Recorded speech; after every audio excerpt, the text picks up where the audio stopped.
read chapter 4 to you, The Great Outdoors. Both horse and man seemed to sniff the air, tasting its freshness and tasting it for danger at the same time. The horse was still making circles with his nose when Little Bear sprang onto his back. The horse startled, reared slightly, but this time Little Bear clung onto his long mane. The horse's front feet had no sooner touched the path than he was galloping. Omri leaped to his feet and gave chase. The horse's speed was remarkable, but Omri found that by running along the lawn besides the path, he could keep up quite easily.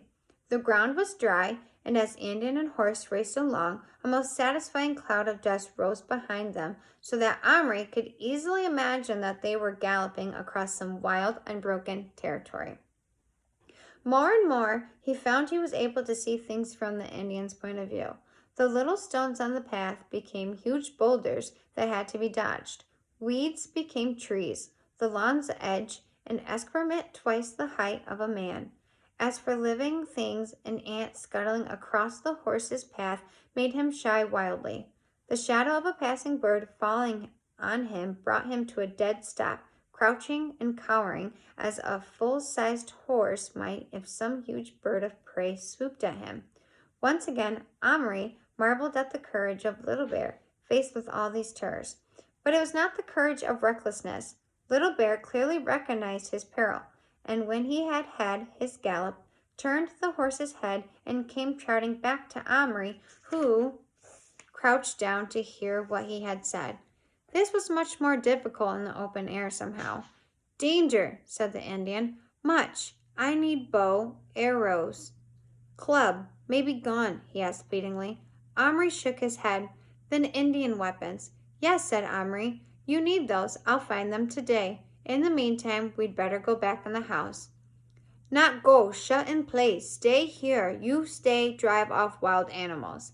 I can't. I've got to go to school. What school?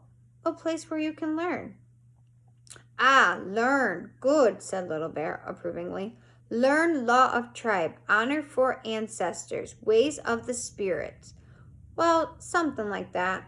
Little Bear was clearly reluctant to return to the house, but had had the sense to realize he couldn't cope outside by himself. He galloped back along the path with Omri running alongside and re-entered the garden. Omri was just carrying it up the back steps when the back door suddenly opened and there was his father. Omri! What on earth are you doing out here in your pajamas and nothing on your feet, you naughty boy? What are you up to? Omri clutched the box to him so hard in his fright that he had bent the sides and quickly relaxed his hold. He felt himself break into a sweat. Nothing. I couldn't sleep. I wanted to go out. What's wrong with putting on your slippers at least? Sorry, I forgot. Well, hurry up and get dressed now. Omri rushed upstairs, panting, laid the box on the floor. He opened the flap. The horse rushed out along and stood under the table, whining and trembling. He had had a rough ride. Omri bent down and peered into the box. Little Bear was sitting in a corner of it, hugging his legs, which Omri saw, to his horror, was bleeding right through his buckskin leggings.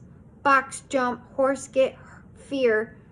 Kick Little Bear, said the Indian, who, though calm, was clearly in pain. Oh, I'm sorry, cried Omri. Can you come out? I'll see what I can do. Little Bear stood up and walked out of the box. He did not let himself limp. Take off your leggings. Let me see the cut, said Omri. The Indian obeyed him and stood in his breechcloth. On his tiny leg was a wound from the horse's hoof, streaming blood onto the carpet.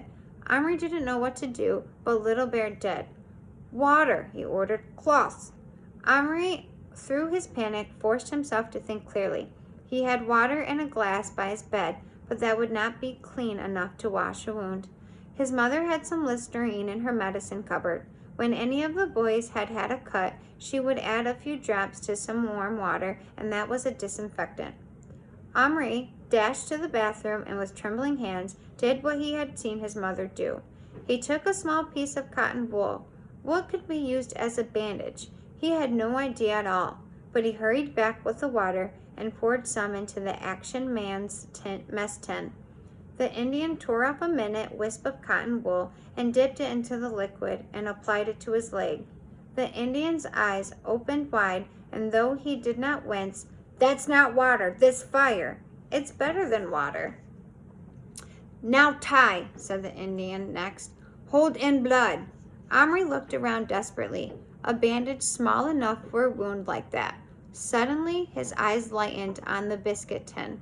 There, lying on top, was a First World War soldier with the red armband of a medical orderly. In his hand was a doctor's bag with a red cross on it. What might that not contain if Omri could make it real? Not stopping to think too far ahead, he snatched the figure up and thrust it into the cupboard, shutting the door and turning the key. A moment later, a thin English voice came from inside, called, "Here! Where am I? Come back, you blokes! Don't leave a chap alone in the dark." And that's chapter 4. Have a good day, guys.